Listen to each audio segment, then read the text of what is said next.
Bismillahirrahmanirrahim. Assalamualaikum warahmatullahi wabarakatuh. Puji syukur kami panjatkan kehadirat Allah Subhanahu wa Ta'ala yang telah memberikan rahmat dan hidayahnya sehingga kita bisa hadir bersama-sama dalam mata pelajaran ayat dan hadis pendidikan. Di sini saya akan membahas materi tentang pendidikan akhlak anak. Nah, pokok bahasan yang kita akan bahas yang pertama, redaksi ayat dan hadis tentang pendidikan akhlak anak. Yang kedua, kosakata atau mufadrat ayat dan hadis tentang pendidikan akhlak anak. Yang ketiga, gambaran singkat tentang surah Luqman ayat 13 dan 14. Yang keempat, penjelasan surah Luqman ayat 13 dan 14.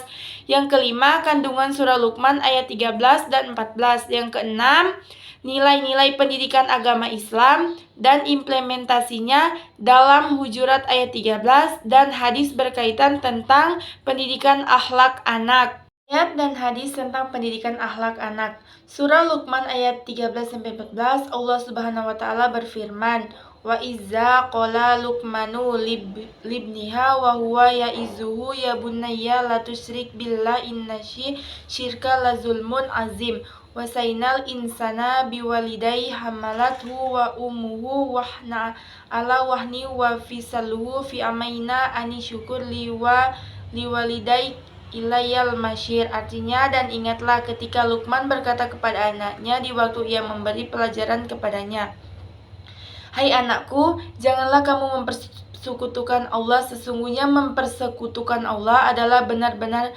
kezaliman yang besar. Dan kami perintahkan kepada manusia berbuat baik kepada kedua orang ibu bapaknya.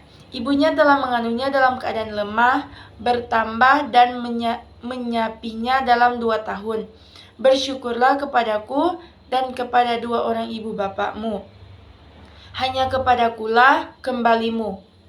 Hadis yang diriwayatkan oleh Abu Bakra radhiyallahu anhu, ia berkata bahwa Rasulullah shallallahu alaihi wasallam bersabda, "Ala unabbiukum biakbaril kabairi?" Qalu bala ya Rasulullah. Qala isyraku billahi wa kul walidaini. Artinya, maukah aku beritahu kepada kalian tentang dosa-dosa besar yang paling besar? Beliau mengulanginya 3 kali. Mereka, para sahabat, menjawab, "Tentu saja, wahai Rasulullah." Beliau bersabda, "Syirik kepada Allah, durhaka kepada kedua orang tua." Hadis riwayat Al-Bukhari nomor 2654 dan Muslim nomor 88. Gambaran singkat tentang surat Al-Luqman ayat 13 dan 14. Surah Luqman terdiri dari 34 ayat dan merupakan surah Makkiyah. Dinamakan surah Luqman karena memuat kisah Luqman Al-Hakim yang memiliki pemahaman mendalam tentang keesaan Allah dan memiliki hikmah. Dan dalam surah ini diceritakan tentang bagaimana ia mendidik anaknya. Adapun gambaran umum dari kedua ayat ini adalah yang pertama, tauhid, keesaan Allah. Ayat 13 menekankan pentingnya meyakini keesaan Allah dan tidak menyekutukannya dengan sesuatu atau siapapun. Ajaran ini merupakan inti dari ajaran Islam dan merupakan fondasi iman seorang muslim. Yang kedua, pelajaran Luqman ayat 13 menyampaikan bagaimana Luqman memberi nasihat kepada anaknya untuk tidak berbuat syirik dan menyekutukan Allah. Luqman memberikan ajaran bijaksana ini sebagai bentuk kasih sayang dan perhatian sebagai seorang orang tua. 3. Kezaliman syirik. Ayat 13 menekankan bahwa mempersekutukan Allah adalah kezaliman yang besar. Ajaran ini memberikan kesadaran tentang betapa seriusnya dampak syirik dalam agama Islam.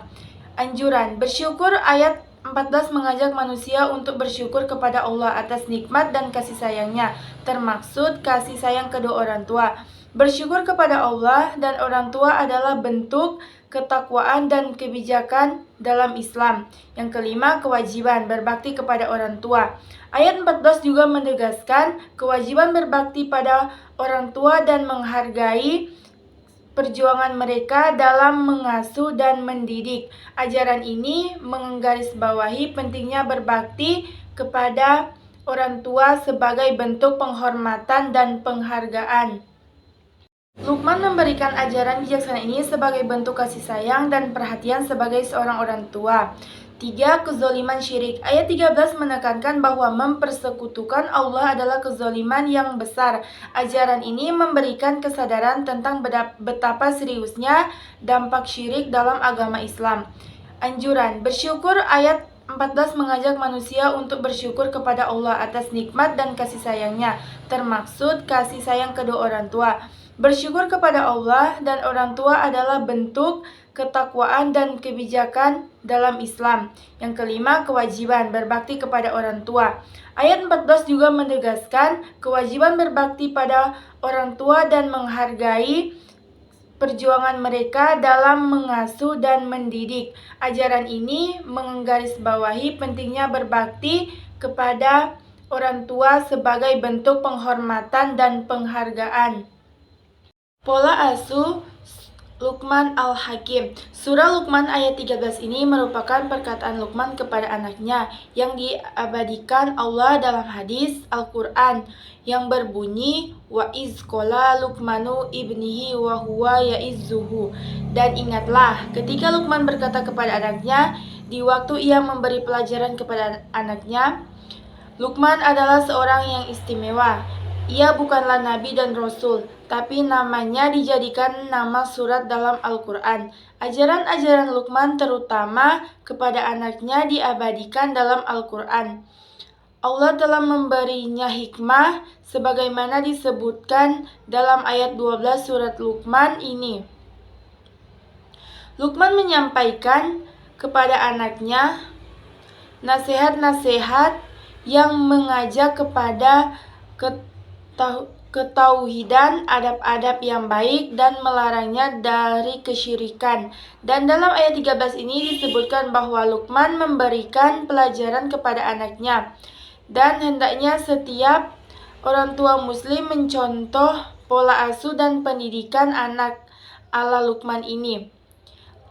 Yang kedua, larangan berbuat syirik. Ada hadis yang berbunyi, ya Bunaya la tusyrik billahi inna syirka la zulmun ayyimun. Hai anakku, janganlah kamu mempersekutukan Allah. Sesungguhnya mempersekutukan Allah adalah benar-benar kezaliman yang besar. Inilah nasihat Luqman kepada anaknya. Inilah pelajaran utama yang diberikan Luqman kepada buah hatinya, yakni janganlah mempersekutukan Allah. Ibnu Katsir dalam tafsirnya menjelaskan Luqman menasehati anaknya yang merupakan buah hatinya, maka wajarlah ia memberikan kepada orang yang paling dikasihinya itu sesuatu yang paling utama dari pengetahuannya. Karena itulah hal pertama yang ia pesankan kepada anaknya ialah hendaknya ia menyembah Allah semata. Jangan mempersekutukannya dengan sesuatu apapun. Kemudian ia mengingatkan anaknya bahwa syirik adalah kezaliman yang paling besar. Berkata As-Sa'di dalam tafsirnya, nasihat adalah perintah dan larangan yang disertai dengan targhib dan tarhib. Dia memerintahkan kepadanya untuk ikhlas, bertauhid, dan melarangnya berbuat syirik. Dan dia menyebutkan sebabnya seraya berkata, sesungguhnya mempersekutukan adalah benar-benar kezaliman yang besar. Sisi keberadaan syirik sebagai kezaliman yang sangat besar adalah karena sesungguhnya tidak ada yang lebih keji dan lebih buruk daripada orang yang menyamakan makhluk yang tercipta dari tanah dengan Allah, pemilik segala perkara. Menyamakan manusia yang lemah lagi fakir dari segala sisinya dengan Rob yang maha sempurna lagi maha kaya dari segala sisinya, dan menyamakan orang yang tidak bisa memberikan karunia sebesar biji sawi pun dengan Tuhan yang tidak ada suatu nikmat yang ada pada manusia dalam urusan agama, dunia, akhirat, hati, dan jasad, melainkan pasti berasal darinya dan tidak dapat menghilangkan keburukan kecuali dia Syahid Kutub menjelaskan, nasihat seperti ini tidak menguraikan dan ibunya telah mengandungnya dalam keadaan lemah yang bertambah-tambah dan menyapinya dalam 2 tahun. Menurut Mujahid, kata wahan berarti penderitaan mengandung anak. Menurut Qatadah, artinya adalah kepayahan yang berlebih-lebihan. Sedangkan menurut Atha al-Qurasani, artinya adalah lemah yang bertambah-tambah. Dalam ayat ini, Allah menghususkan penyebutan tentang ibu yang dia mengalami kondisi yang sulit ketika mengandung. Terdapat 3 pendapat tentang apa yang dimaksud kelemahan di atas kelemahan. Pertama, wanita pada dasarnya memang lemah. Kemudian ditambah lemahnya kehamilan. Tafsir Al-Qurtubi. Yang kedua, kelemahan yang semakin berat, terlebih lagi sang anak semakin membesar di dalam perut, maka semakin lemah seorang wanita untuk membawa anaknya yang bertambah berat badannya. Tafsir Al-Qurtubi. Ketiga, ada yang mengatakan bahwa maksudnya adalah kelemahan yang berurutan, yaitu kelemahan hamil, kemudian kelemahan melahirkan, kemudian kelemahan nifas, dan lainnya. Tafsir Ibnu Al-Atahiyah. Ini semua menunjukkan bahwasanya memang seseorang wanita sangat berat ketika mengandung seorang anak. Dahulu sebelum menikah dan sebelum punya anak, ketika kita membaca ayat ini, kita belum bisa merasakan dengan sesungguhnya akan agungnya ayat. Dan tetapi ketika setelah kita menikah dan memiliki istri, kita melihat bagaimana susahnya kondisi istri kita saat mengandung. Terkadang istri kita muntah-muntah, bahkan terkadang sampai masuk rumah sakit. Demikian juga kondisi istri yang sulit, maka akan mengalami ngidam. Saat itu kita baru bisa menyadari dengan baik bagaimana kira-kira kepayahan yang dialami ibu ketika mengandung kita. Isi kandungan surat Luqman ayat 13 dan 14 yang kami harikan dari sejumlah kitab tafsir. Yang pertama, orang tua harus mendidik anak-anaknya untuk bertauhid kepada Allah Subhanahu wa taala. Pendidikan ini yang paling utama sehingga menjadi pendidikan pertama yang diberikan Luqman kepada anaknya. Kedua, surat Luqman ayat 13 berisi larangan berbuat syirik. Yang ketiga, syirik menyekutukan Allah merupakan kezaliman yang paling besar. Tidak ada perbuatan zalim atau aniaya yang melebihi besarnya dosa syirik. Yang keempat, surah Luqman ayat 14 berisi perintah birrul walidain. Seorang anak wajib berbakti kepada kedua orang tua, terutama kepada ibu yang telah mengandung, melahirkan, dan mengasuhnya dengan penuh susah payah.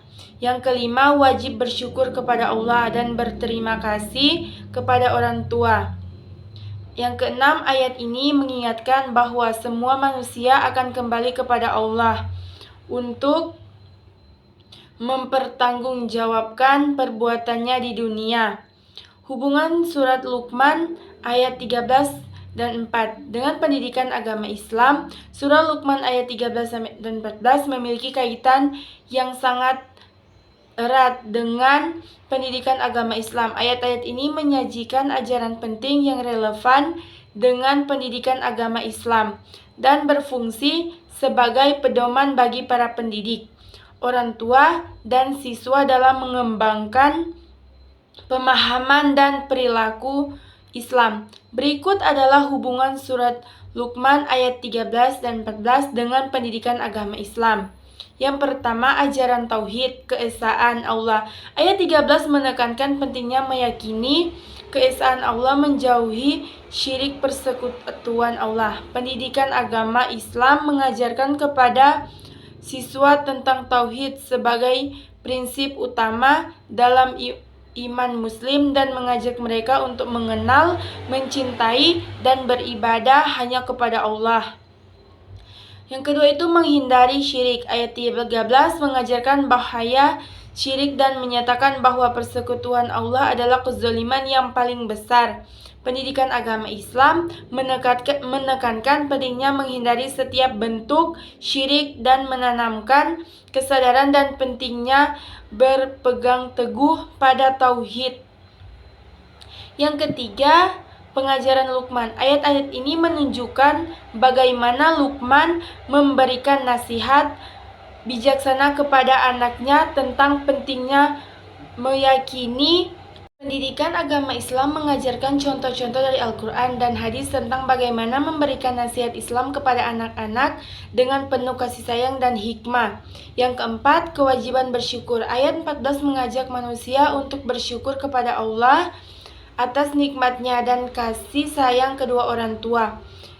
Pendidikan agama Islam mengajarkan pentingnya bersyukur sebagai wujud rasa syukur atas segala nikmat yang diberikan Allah. Yang kelima, berbakti kepada orang tua. Ayat 14 juga menekankan kewajiban berbakti pada orang tua. Pendidikan agama Islam membimbing siswa tentang pentingnya berbakti, menghormati, dan memuliakan orang tua sebagai bagian dari akhlak yang mulia. Dan keenam, menanamkan akhlak mulia. Surat Luqman ayat 13 dan 14 memberikan contoh ajaran tentang akhlak mulia yang harus diterapkan dalam kehidupan sehari-hari. Pendidikan agama Islam membimbing siswa untuk mengembangkan karakter Islam seperti kesyukuran, kesabaran, rendah hati, dan berbakti kepada orang tua.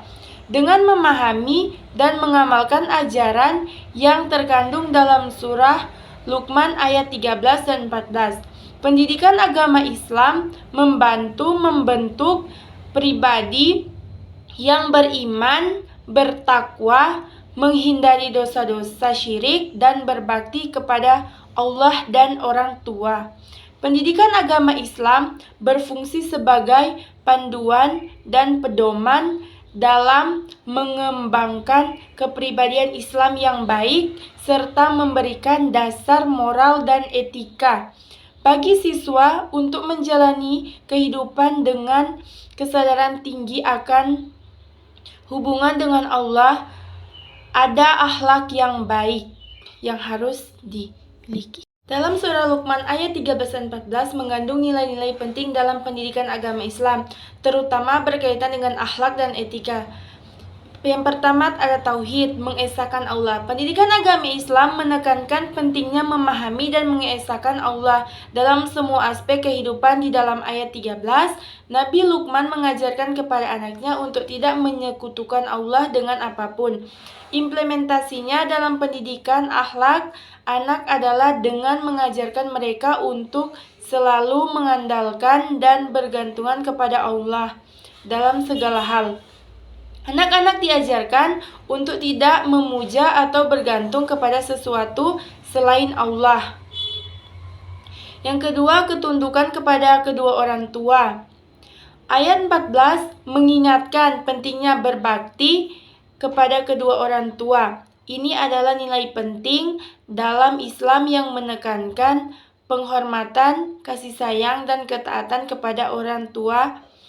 Implementasinya adalah dengan mengajarkan anak-anak untuk selalu berbicara dengan lemah lembut kepada orang tua, mematuhi perintah mereka dalam batas-batas Islam, dan membantu mereka dalam segala hal. Yang ketiga, akhlak mulia atau berakhlak baik. Surat Luqman juga mencerminkan pentingnya memiliki akhlak yang baik dan mulia. Nabi Luqman mengingatkan anaknya untuk berperilaku sopan, tidak sombong, dan rendah hati. Implementasinya adalah dengan mengajarkan anak-anak untuk bersikap rendah hati, menghormati orang lain, berbicara dengan baik, tidak sombong, dan menjaga adab dalam berinteraksi dengan sesama.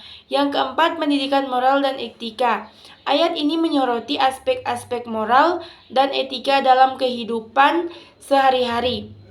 Nabi Lukman menasihati anaknya agar berperilaku baik, menjauhi perbuatan-perbuatan tercela, dan menghormati hak-hak orang lain. Implementasinya adalah dengan mengajarkan anak-anak untuk berperilaku jujur, tidak berbohong, menjaga amanah, dan menghormati hak-hak sesama manusia. Yang kelima, kesadaran akan hari kiamat. Nabi Lukman juga menyampaikan kepada anaknya mengenai akhirat dan hari kiamat.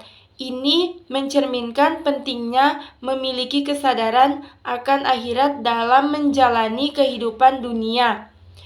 Implementasinya adalah dengan mengajarkan anak-anak tentang akhirat, pahala dan siksaan yang akan datang.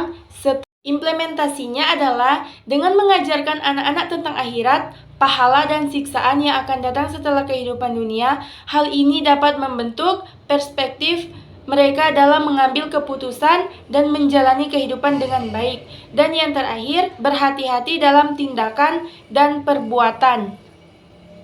Dapat disimpulkan bahwa akhlak merupakan sebuah tindakan perilaku dan perbuatan seseorang yang terwujud atas dorongan jiwa berupa perbuatan baik dan buruk. Akhlak menempati kedudukan yang sangat penting karena akhlak menjadi pembeda antara makhluk ciptaan Allah yang lain. Oleh karena itu, pendidikan akhlak yang harus ditanamkan sejak dini, yang mana penanaman akhlak bermula pada keluarga. Jika akhlak sudah tertata dengan baik, maka nilai akhlak akan menjadi lebih baik.